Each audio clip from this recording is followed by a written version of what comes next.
नमस्कार मेरे प्यारे साथियों, स्वागत है आप सभी का एक बार फिर से आपके अपने इस YouTube channel learn with DS sir पर। प्यारे साथियों, आज की इस क्लास में हम आप सभी के लिए लेकर के आए हैं यूपी पुलिस कांस्टेबल री एग्ज़ाम 2024 के लिए रीजनिंग की एक बेहतरीन क्लास। प्यारे दोस्तों, आज की इस क्लास में हम रीजनिंग का प्रैक्टिस सेट नंबर 29 डिस्कस करेंगे। आज हमारा दोस्तों री एग्ज़ाम से रिलेटेड 29वें नंबर का पार्ट होगा। और इससे पहले कि यदि आपने पिछले 28 पार्ट नहीं देखे हैं तो आप पिछले पार्ट को भी जाकर के देखिएगा। यूपी पुलिस री एग्ज़ाम से रिलेटेड हमने रीजनिंग के बहुत ही शानदार प्रश्नों को पिछली क्लासेस में कवर किया है। तो दोस्तों बात करते हैं आज की इस क्लास की। बहुत ही शानदार प्रश्न हमने आज की इस क्लास में शामिल किए हैं।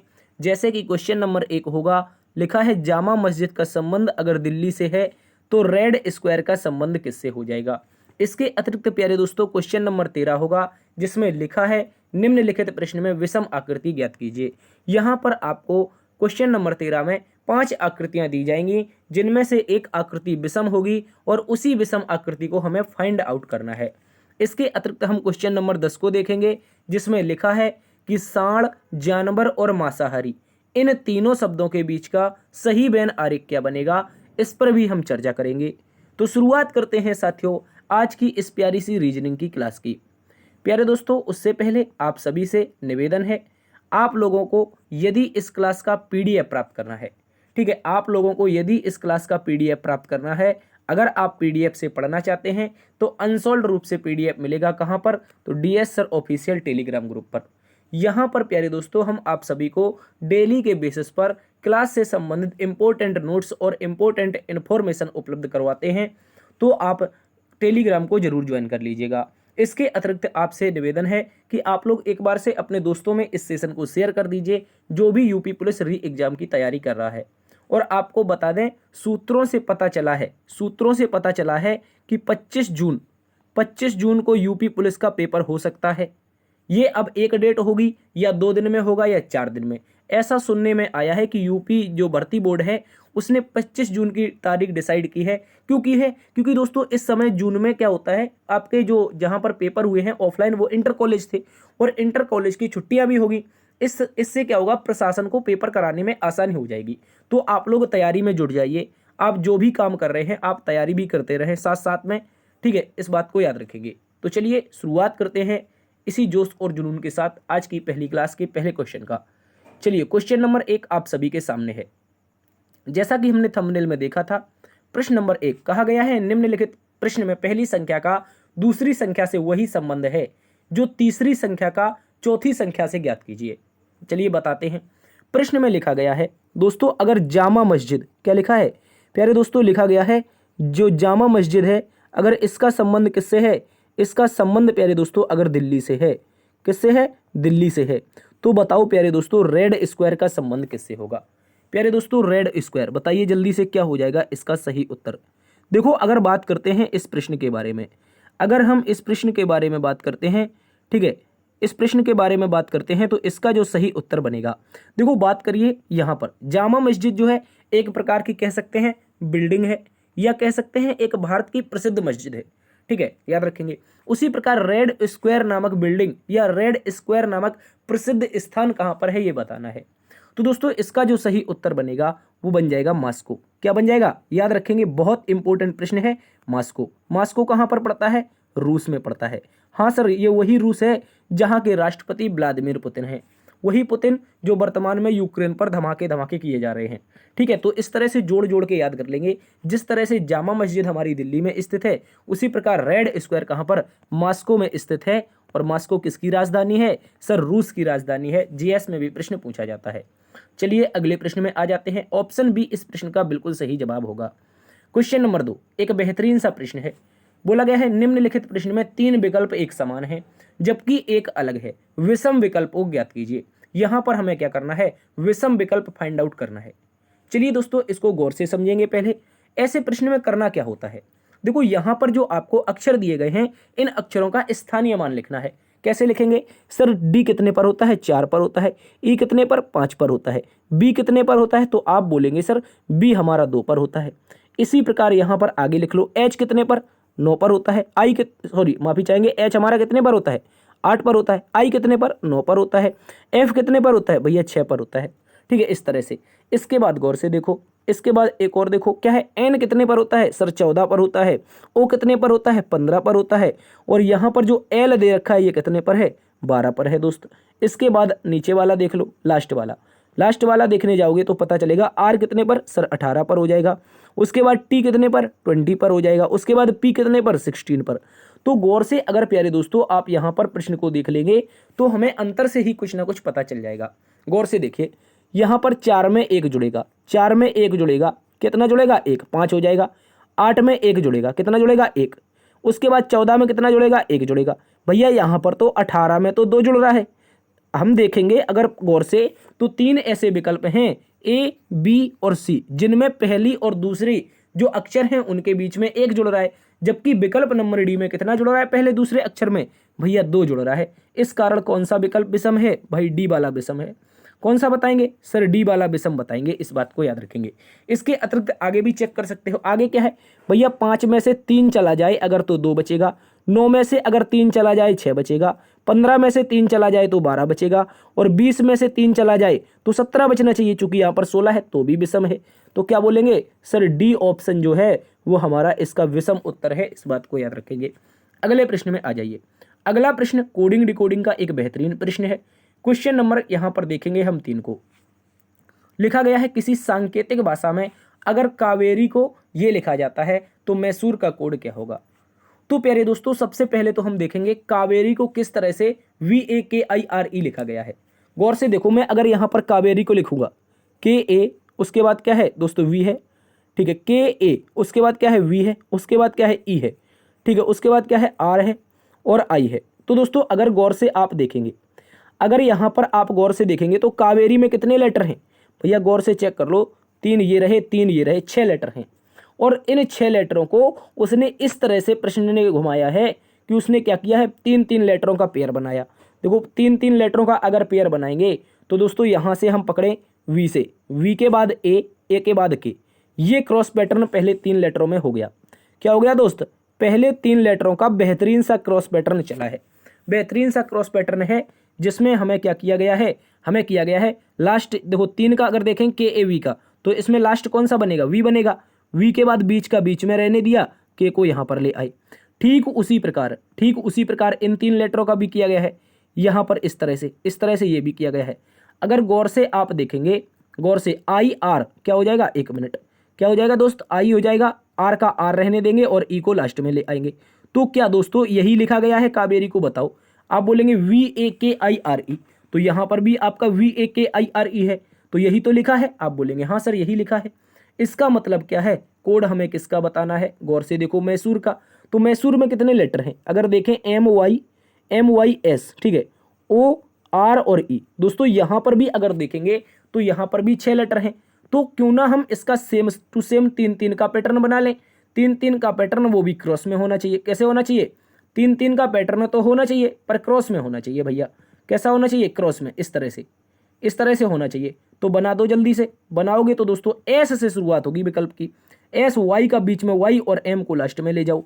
यहां पर ई आ जाएगा, आर का बीच में आर और लास्ट में ओ ले जाओ। तो SYMERO, SYMERO देखेंगे तो कहीं भी नहीं है। इसका मतलब कुछ ना कुछ गड़बड़ है। इसका मतलब क्या है? SYM कहीं पर दे रखा है, SYM। उसके बाद क्या है? ERO। ओहो, कुछ तो गड़बड़ है। मैसूर को हमने कहीं गलत लिखा है, MYSORE। तो दोस्तों यहाँ पर ऐसा ही पैटर्न तो चल रहा है हम लोगों का, यही पैटर्न तो चल रहा है। कोई ऑप्शन है क्या? कुछ गड़बड़ हो रही है? जल्दी से बताओ, कुछ गड़बड़ हो रही है क्या? लास्ट में तो यार दोस्त आपका क्या आना चाहिए? ओ आना चाहिए। चूंकि लास्ट में हमारा यहाँ पर ये वाला ई है और यहाँ पर ये ओ है, तो ये हमारा लास्ट में ओ आना चाहिए। तो कहीं ना कहीं ये ऑप्शन सारे के सारे गड़बड़ हैं। एक बार इसको चेक करते हैं। इस प्रश्न में प्यारे साथियों आप एक ऑप्शन और बना लो, ठीक है। यहां पर आप लोग क्या करेंगे? एक ऑप्शन और बना लेंगे जिसको हम अगर नाम दे दें ई वाला ऑप्शन, ठीक है। ये ई वाला ऑप्शन हमारा सही होगा। ये चारों के चारों गलत है। यहां पर चारों के चारों मिस टाइप हो गए हैं। इस बात को आप सभी याद रखेंगे। आपको PDF में सुधरे हुए मिल जाएंगे। उत्तर बनेगा विकल्प नंबर ई, ठीक है। अगले प्रश्न में आ जाइए। क्वेश्चन नंबर 4 भी एक कोडिंग डिकोडिंग का बेहतरीन प्रश्न है। कहा गया है यदि एटी को 20 लिखा जाता है, BAT को 40 लिखा जाता है और कैट का कोड क्या होगा, यानी कि कैट को किसके समान लिखा जाएगा, ऐसा बताना है। तो प्यारे दोस्तों इस प्रश्न को गौर से देखो। एटी अगर देखें यहाँ पर ए और टी को अगर देखते हैं हम लोग, तो ए और टी को 20 कैसे लिखा गया है, बस ये देख लो 20 कैसे लिखा गया है। तो आप बोलेंगे सर ए 1 पर होता है और टी हमारा 20 पर होता है, अगर इन दोनों का आपस में गुणा कर दें तो 20 एकम 20 हो जाएगा। आप बोलेंगे हाँ सर, क्या यही लॉजिक आगे भी चला है? देखो BAT में BAT बैट को क्या लिखा है भैया, 40 लिखा है, तो B कितने पर, 2 पर होता है, A कितने पर, 1 पर होता है और T कितने पर, 20 यानी 20 पर होती है, तो 20 एकम 20 दूनी 40। ये भी लॉजिक हमारा फॉलो कर रहा है। तो यही लॉजिक प्यारे दोस्तों हमारा आगे भी चलेगा, किसमें, कैट में।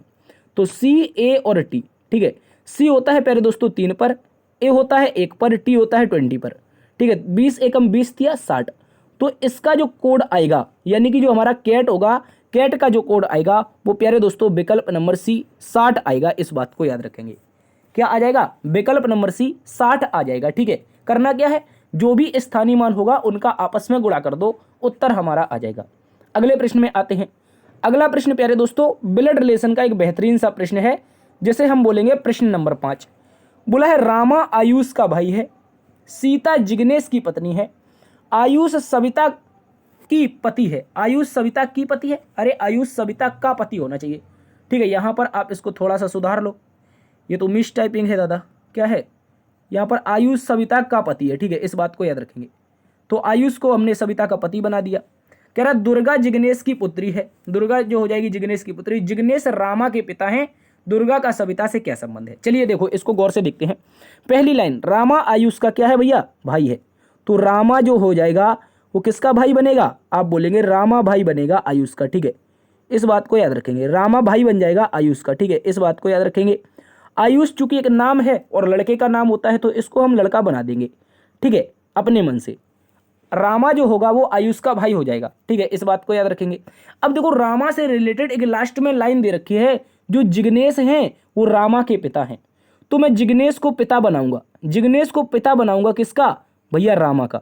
ठीक है, क्या बनाऊंगा मैं, इस जिग्नेश नाम के शख्स को, जो ये जिग्नेश नाम का शख्स है जिग्नेश, ये पिता किसका बन जाएगा, रामा का।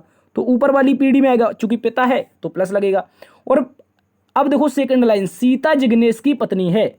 अब भैया जिग्नेश की शादी करानी पड़ेगी, किससे करानी पड़ेगी, चूंकि सीता से। प्रश्न में बोला है जो सीता नाम की लड़की है वो क्या है, जिग्नेश की पत्नी है, तो मैंने जिग्नेश की पत्नी चूंकि महिला है माइनस लगा दिया।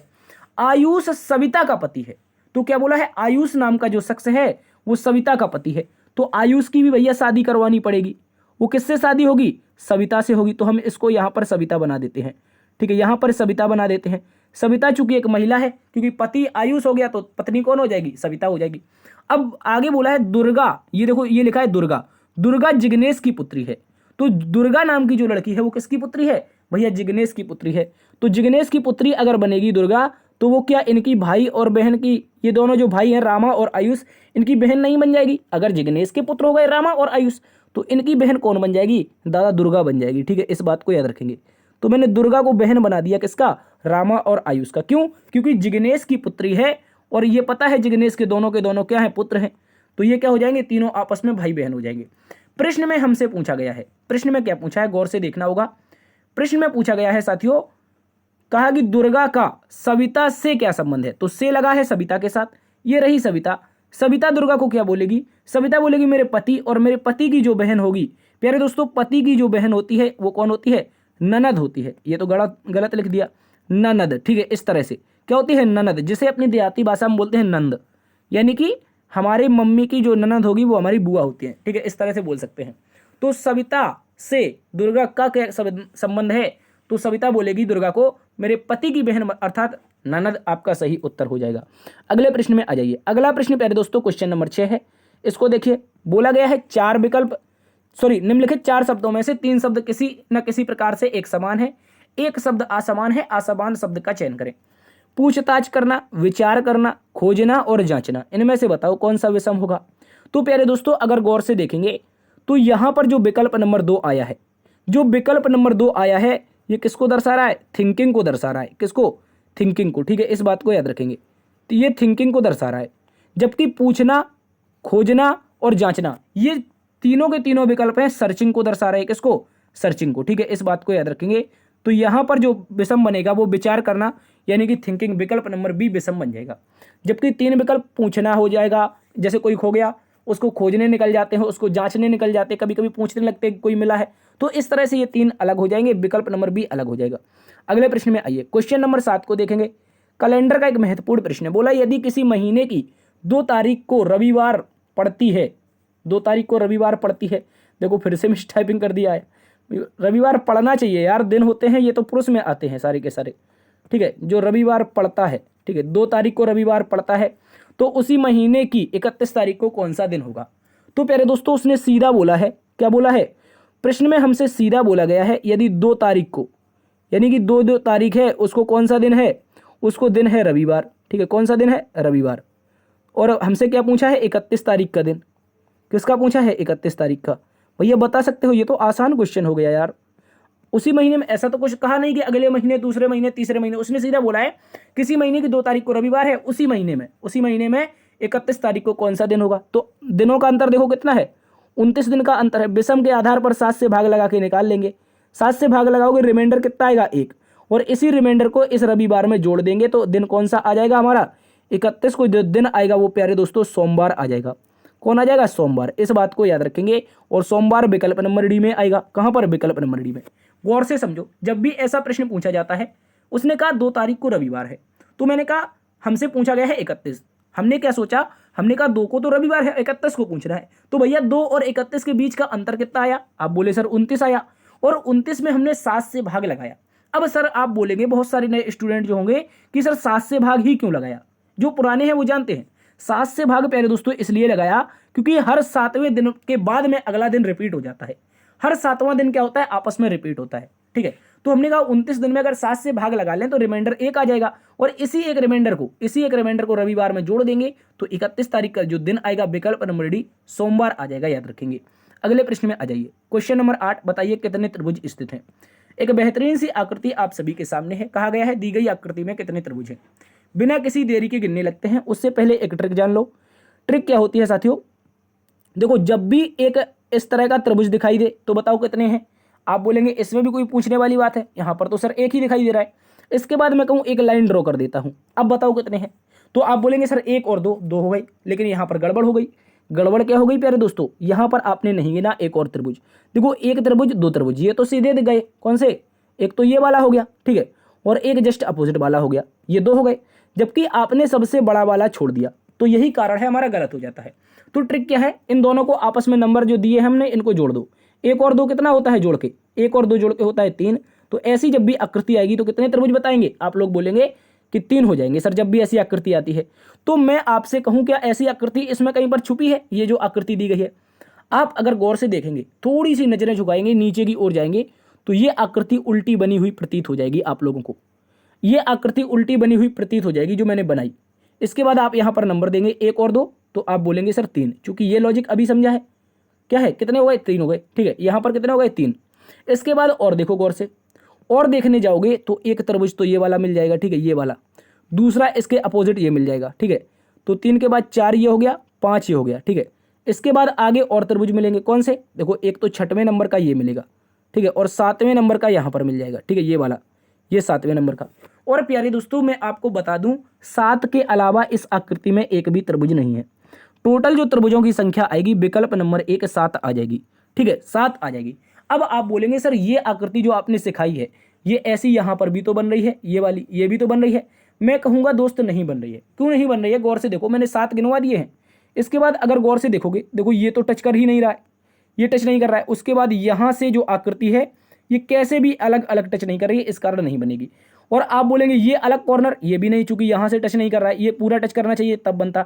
दोनों कॉर्नर में नहीं बनेगा, केवल और केवल इसमें जो त्रिभुज बनेंगे वो 7 होंगे, जो अभी हमने काउंट करवा दिए हैं। आप वीडियो में थोड़ा सा रिवर्स जाएंगे, आपको सारे के सारे त्रिभुज मिल जाएंगे, ठीक है। अगले प्रश्न में आ जाइए। अगला प्रश्न क्वेश्चन नंबर 9, एक बेहतरीन सा प्रश्न है कथन और निष्कर्ष से संबंधित, यानी कि न्याय और निगमन। कहा गया है सभी मिट्टी गहरी है, तो जितनी भी मिट्टी है मैं बना देता हूं, जितनी भी M4 मिट्टी है वो सारी की सारी क्या है, वो सारी की सारी G4 गहरी है, G4 गहरी है, इस बात को याद रखेंगे। इसके बाद प्यारे दोस्तों बोला है कुछ गहरी हरा है, तो कुछ गहरी को मैंने क्या बना दिया, इतना इतना सा जो गहरी का पार्ट होगा ये क्या हो जाएगा, हरा हो जाएगा। ठीक है, इस बात को याद रखेंगे। H4 हरा, M4 मिट्टी, G4 गहरी, H4 हरा।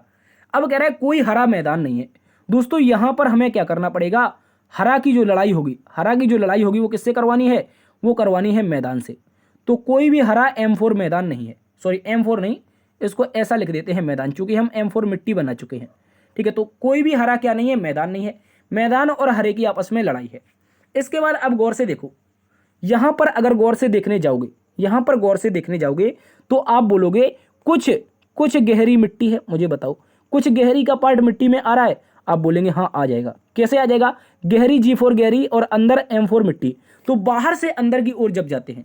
गौर से देखो, ये जो आकृति बनी है ये G4 गहरी के लिए जो बनी है, ये जब इसमें हम बाहर से अंदर की ओर जाएंगे, कहां से, यहां से जब बाहर के अंदर की ओर जाएंगे तो कुछ वाला पार्ट हमेशा सही होता है। प्यारे दोस्तों, कुछ वाला पार्ट क्या है, हमेशा सही होता है। इस बात को याद रखेंगे। ठीक है, इस बात को याद रखेंगे। अब देखो, अब निष्कर्ष नंबर 2 को पढ़ो। प्यारे दोस्तों, यहां से आप लोगों पर गलती हो सकती है। ठीक है, निष्कर्ष नंबर 2 को पढ़ेंगे। बोला गया है कुछ गहरी मैदान नहीं है। मुझे बताओ कुछ G4 गहरी M4 मैदान नहीं है। आप बोलेंगे नहीं है, वो तो शायद साफ साफ दिखाई दे रहा है, कुछ गहरी मैदान नहीं है। लेकिन लेकिन लेकिन यहां पर आपने अभी एक निष्कर्ष जो पीछे पढ़ के आए गए वो छोड़ दिया। कैसे, कहा है कोई भी हरा मैदान नहीं है। निष्कर्ष, माफी चाहेंगे, कथन, जो कथन नंबर 3 है उसमें बोला है कोई भी हरा मैदान नहीं है। हरे का जितना भी पार्ट है, गौर से देखो, ये हरे का जितना भी पार्ट है ये क्या नहीं है, मैदान नहीं है। अर्थात ये जो गहरी है ना, गहरी का जो इतना इतना सा पार्ट आ रहा है, ये वाला पार्ट जो मैं डार्क करने जा रहा हूं, ये वाला पार्ट, ये गहरी का पार्ट कभी भी मैदान नहीं बनेगा। गौर से देखो, कुछ गहरी मैदान नहीं है, अर्थात ये जो गहरी दिखाई दे रही है ये वाला पार्ट, ये वाला गहरी का पार्ट कभी भी मैदान नहीं बनेगा। और निष्कर्ष नंबर 2 हमारा सही हो जाएगा कि कुछ गहरी मैदान नहीं है। कुछ गहरी मतलब इतनी इतनी सी जो गहरी है वो मैदान नहीं है। क्यों नहीं है, क्योंकि इसकी लड़ाई जो है मैदान की हरे से है। तो यहां पर ये वाला मैदान कभी भी इसके पास नहीं आएगा, इस कारण हमारा दूसरा वाला सही है। गौर से समझ लेना है प्यारे दोस्तों, एक मोस्ट इंपोर्टेंट क्वेश्चन है आपके एग्जाम के लिए। ज्यादा अच्छा अगर एग्जामिनर क्वेश्चन बनाएगा तो यहां से बना देगा। और दोस्तों आपका जो उत्तर बनेगा इस प्रश्न का, बोथ कंक्लूजन आर राइट, यानी कि निष्कर्ष नंबर 1 और निष्कर्ष नंबर 2 दोनों ही अनुसरण करते हैं। लेकिन विकल्प नहीं दिया है भाई, विकल्प ही नहीं दिया एग्जामिनर ने।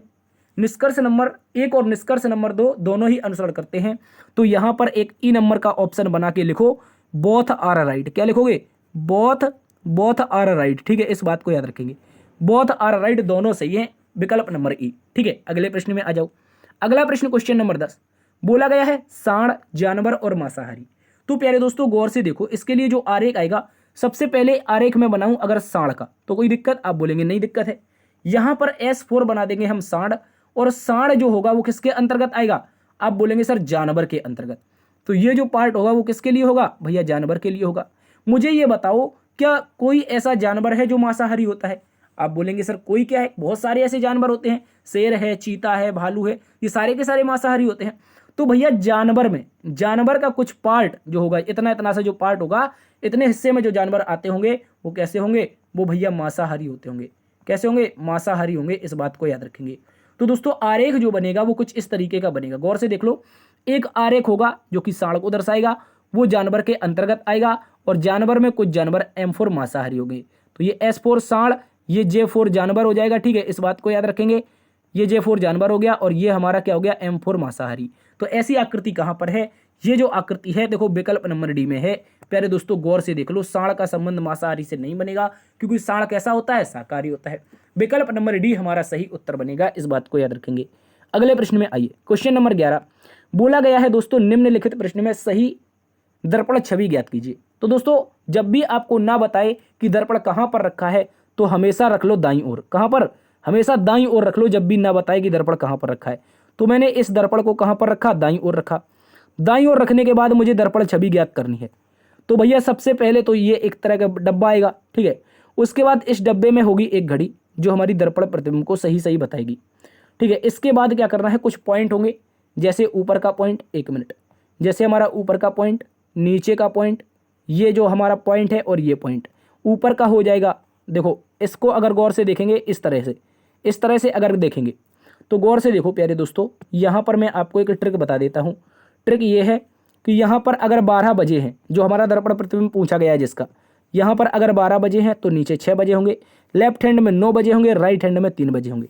जबकि यही जब दर्पण छवि में बनेगा तो लेफ्ट हैंड में आपका 3 बन जाएगा, क्योंकि हमने बताया था दर्पण अगर राइट है तो प्रतिबिंब में जाकर के क्या बन जाएगा, लेफ्ट बन जाएगा।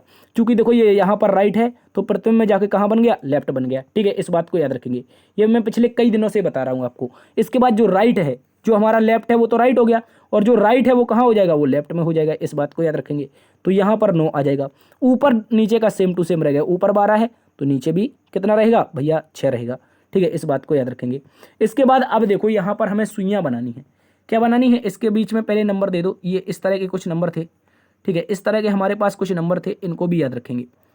ठीक है, ये हमारे पास कुछ नंबर थे। इसके बाद अब सुई देखो, यहाँ पर अगर गौर से आप देखेंगे, यहाँ पर देखेंगे ये वाली घड़ी में जो दर्पण प्रतिबिंब नहीं बनाए, मतलब एक्स नाम की घड़ी में गौर से देखो, 6 के बाद आता है 7, 7 के बाद दोस्तों आपके पास क्या दे रखी है, घड़ी की सुई दे रखी है 7 के बाद, तो 6 के बाद 7 आना चाहिए।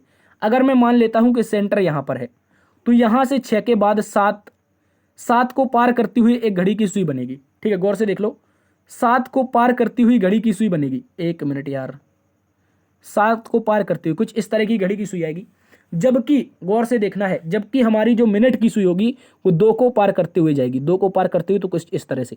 ठीक है, इस बात को याद रखेंगे। अब गौर से देख लो प्यारे दोस्तों, यहाँ पर ऐसी आकृति कहाँ पे है, ये जो हमें दे रखी है, ये जो दर्पण, ये जो छवि दे रखी है जो भी हमने बनाई है, ये कहाँ पर दे रखी है। देखो भैया, इसकी दिशा दूसरी है घंटे वाली सुई की, मिनट वाली सुई की देखो यहाँ पर दिशा नीचे आ रही है, ये गलत है। पहला वाला तो हो गया गलत। उसके बाद देखो, उसके बाद देखने जाओगे यहाँ पर देखो, ये घड़ी की जो सुई है ये 8 के बाहर जा रही है, सी में 8 के बाहर जा रही है, जबकि डी में एज इट इज आकृति बनी है जो हमने अभी बनाई है, चाहो तो इसको इससे मिला लो। गौर से देखते जाओ प्यारे दोस्तों, आप लोग चाहो तो इसको इससे मिला लो, डी नंबर से एज इट इज बनी होगी, एज इट इज बिल्कुल सेम टू सेम।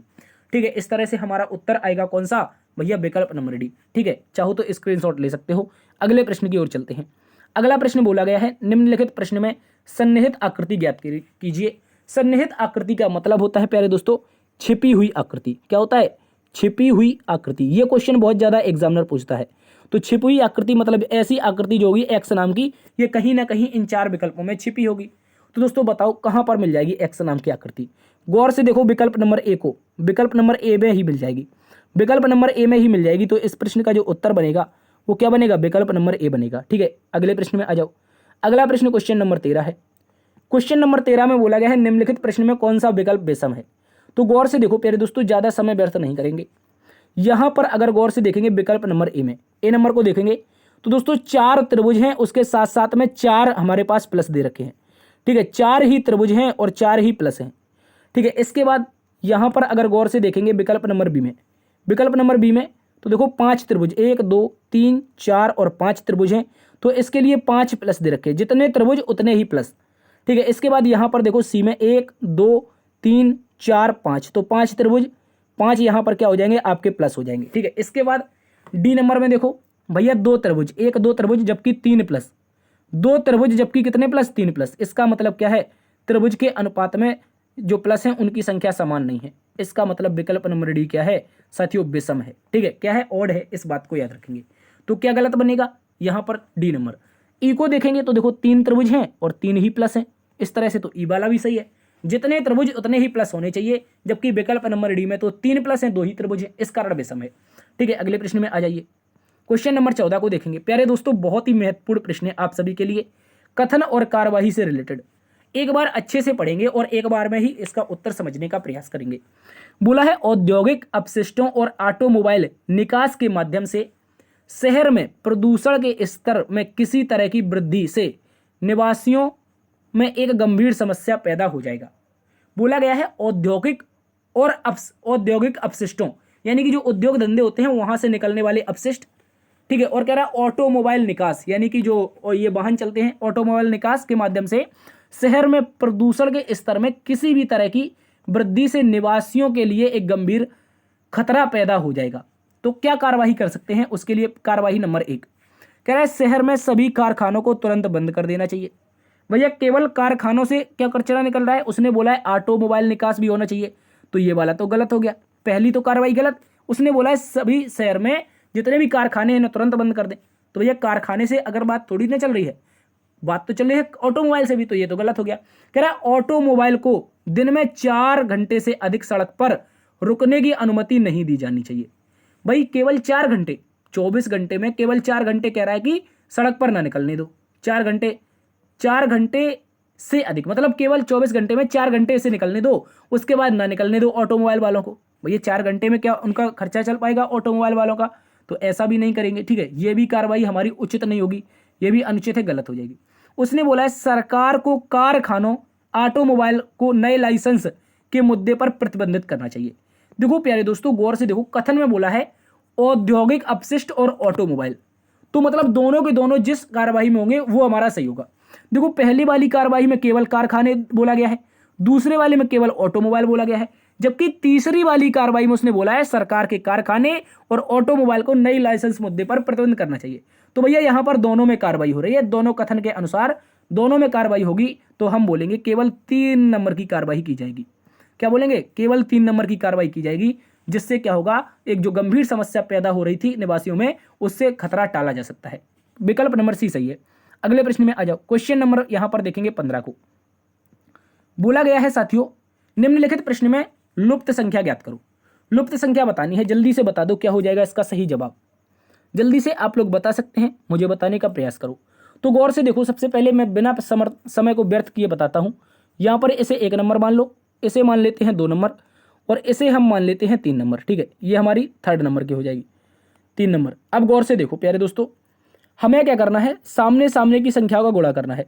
जैसे 5 का संख्या में 2 में गुणा कर देंगे तो हम करेंगे 5 गुणा में 2, ठीक है। 5 गुणा में 2 कितना होता है? आप बोलेंगे सर 5 दूना 10, ये तो कक्षा 2 का बच्चा बता देगा। उसके बाद 3 का गुणा 1 में, तो क्या करेंगे 3 गुणा में 1, तो 3 एकम 3 हो जाएगा। दोनों को जोड़ो, कितना 13 आ रहा है? हाँ सर 13 आ रहा है, मिडिल में दे रखा है, ठीक है। इस बात को याद रखेंगे। सामने सामने की संख्याओं को आपस में जोड़ लो, 2 को जोड़ेंगे 5 से और 3 को 1 से। इनका सॉरी जोड़ेंगे नहीं, गुणा करेंगे, माफी चाहेंगे, जोड़ेंगे नहीं गुणा करेंगे, ठीक है। इस बात को याद रखेंगे। अब देखो यहां पर नंबर 3 में देखते हैं। नंबर 3 में क्या चल रहा है? 4 तिया 12, क्या दोस्तों हो रहा है? 4 गुणा में 3, तो कितना हो जाएगा दोस्तों? 12 हो जाएगा। सामने सामने का 5 के सामने कौन है? 1, 5 गुणा में 1, तो 5 एकम 5, क्या 12 5 17 होता है? हाँ सर 12 5 17 होता है, मिडिल में दे रखा है। अब दोस्तों यही लॉजिक हम लगा देंगे यहाँ पर, कहाँ पर? इसके बीच में। तो बीच वाला लॉजिक हमारा आ सकता है, सामने का सामने 6 का गुणा 4 में, तो 6 गुणा 4 भैया 6 चौके 24, कितना होता है? 6 चौके 24। 5 का गुणा 1 में, 5 एकम 5, तो 5 गुणा 1 बराबर में 5 एकम 5। दोनों को जोड़ेंगे, क्या 29 दे रखा है साथियों? जल्दी से बताओ, दोनों को जोड़ने पर क्या 29 दे रखा है? हाँ सर 29 दे रखा है, विकल्प नंबर डी में। विकल्प नंबर डी इस क्वेश्चन मार्क का स्थान ले लेगा। क्या आएगा? क्वेश्चन मार्क बराबर हम बोलेंगे सर 29 आएगा। और प्यारे दोस्तों 29, ये जो क्वेश्चन था 15वें नंबर का जिसका उत्तर 29 है, ये आज की क्लास का अंतिम प्रश्न है। उम्मीद करता हूं आज की क्लास आप सभी को पसंद आई होगी। यदि पसंद आई है तो आप सभी से निवेदन है, एक बार से सेशन को आप लाइक कर दीजिए, दोस्तों में शेयर भी कर दीजिए, और चैनल पर पहली बार आए हैं तो इसे सब्सक्राइब कर लीजिए, ठीक है। सब्सक्राइब करके बेल आइकन ऑन कर लें ताकि आपके पास निरंतर क्लासेस का नोटिफिकेशन पहुंच सके। कल भी क्लास नहीं हुई थी, उसके लिए भी हम क्षमा चाहते हैं। अब पूरी कोशिश होगी आपकी निरंतर क्लास चलेगी, ठीक है दोस्त।